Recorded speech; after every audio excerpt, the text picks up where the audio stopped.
Мынандай ветчина бар в наличии. Жаңа ғана кестім. Осылай жартысын алсаңыздар болады дәмін көруге. Сиырдың еті және қазының майы қосылып істелінген. Қазір дәмін көреміз. Қандай әдемі. Бисмилля.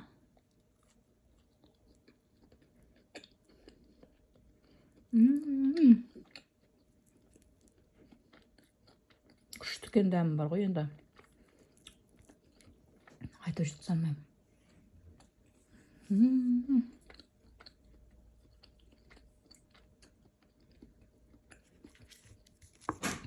Алып көріңіздер, мына осылай жартысын сатам. Мынау қонақтар келген кезде нарезкаға қандай әдемі. Дастарханға нарезкаларда істеймін осындай неше түрлі рулеттер. Ветчина.